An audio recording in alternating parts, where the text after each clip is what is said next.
देखिए, राजनीतिक रूप से फेलस्वी साबित हुए तेजस्वी यादव जी से और ज्यादा कुछ अपेक्षा की नहीं जा सकती। इसलिए तेजस्वी जी, आप इधर उधर की बात नहीं करके आप मुद्दे की बात करिए और जनता के लिए कुछ आवाज उठाइए। ढंग से काम करके नहीं दिखाते, जब उन्हें मौका मिलता है तो क्या था, बिहार में जंगल राज को स्थापित कर दिया। नमस्कार, आप न्यूज़ 4 नेशन देख रहे हैं। मैं हूं आपके साथ वंदना।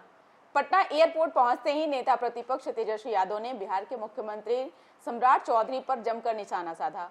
उन्होंने सिक्योरिटी को लेकर के कहा कि जिस तरह से मुख्यमंत्री सम्राट चौधरी हाई सिक्योरिटी लेकर के चलते हैं, उन्हें डर है और हमारे साथ सिक्योरिटी इसलिए नहीं है क्योंकि उनको जो है इस बात का भय है कि कहीं ना कहीं अगर तेजस्वी यादव बिहार में मजबूत अगर नेता बन जाते हैं तो सम्राट सरकार के लिए ये हानि की बात हो जाएगी। लेकिन यही नहीं, अब तेजस्वी यादव के चीफ मिनिस्टर कहने पर जो है भाजपा के नेताओं ने जमकर प्रहार किया है। एक ओर जहां बीजेपी के प्रदेश महामंत्री और भाजपा प्रवक्ता प्रीति शेखर ने तेजस्वी यादव को कहा कि जिस तरह से जनता ने उन्हें नकार दिया 2025 के विधानसभा चुनाव की ही देख लीजिए, जिस तरह से उन्हें 25 सीटों पर सिमटना पड़ा और अब उन्हें इसी तरह के बयानों से बचने की आवश्यकता है। लेकिन मुख्यमंत्री सम्राट चौधरी को लेकर के जो बयान दे रहे हैं यह कहीं से भी उचित नहीं है।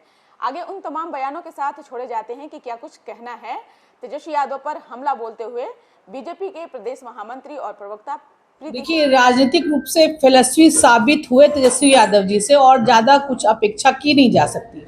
वो लगातार अपने टूर पर विदेशों की सैर करते हैं और जब उन्हें जनता की आवाज बननी चाहिए संसद यहाँ विधानसभा के पटल पर, वो अपनी कोई बात नहीं रखते। और ये ऊल जलूल की बातें, और जिन्होंने अपने समय में सिर्फ कानून को तोड़ने का काम किया, वो कानून का पालन कैसे कर सकते हैं। लेकिन एक बात स्पष्ट करना चाहूंगी और तेजस्वी यादव जी को मैं कहना चाहूंगी कि बिहार सरकार कानून से चल रही है और जो राबड़ी देवी जी को जो बंगला आवंटित हुआ है वो नियमानुकूल है।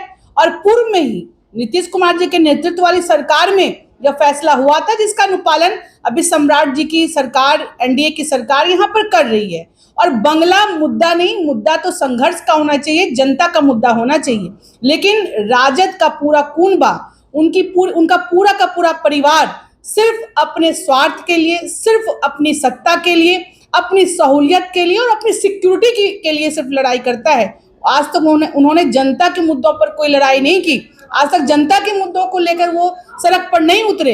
लेकिन ये बिहार की जनता है, पहले भी उनको करारा जवाब मिल चुका है राजनीतिक तौर पर वोट के चोट से, और आने वाले समय में भी उनके कोई भी मंसूबे कामयाब नहीं होंगे क्योंकि उनका मोटिव अच्छा नहीं है। इसलिए मैं कहना चाहूंगी कि बिहार की सरकार पूरी तत्परता से कार्य कर रही है और कानून के पालन कराने के लिए प्रतिबद्ध है। इसलिए तेजस्वी जी, आप इधर उधर की बात नहीं करके आप मुद्दे की बात करिए और जनता के लिए कुछ आवाज उठाइए, यही मैं आपसे कहना चाहूंगी। कहीं नहीं है। अच्छा, तो उस समय क्या हुआ था जब नीतीश कुमार जी मुख्यमंत्री बने थे, तब उन्हें 1 वर्ष तक उन्हें इंतजार करना पड़ा था। और यही राबड़ी देवी जी, उनको बंगला आवंटित उन्होंने नहीं किया, इतनी देर उन्होंने लगा दिया। तो ये देखिए, ये कहते कुछ और हैं, करते कुछ और हैं। जब खुद का समय होता है तो वो ढंग से काम करके नहीं दिखाते, जब उन्हें मौका मिलता है तो क्या था, बिहार में जंगल राज को स्थापित कर दिया। बिहार में अपराध, भ्रष्टाचार और अपराध का एक मकरजाल सा बना दिया। लोग यहाँ से पलायन कर गए। लेकिन जब वो सत्ता में नहीं रहते हैं तो वो वादे और लोगों को इरादे बताते हैं, लेकिन उनके इरादों के बारे में सबको पता है।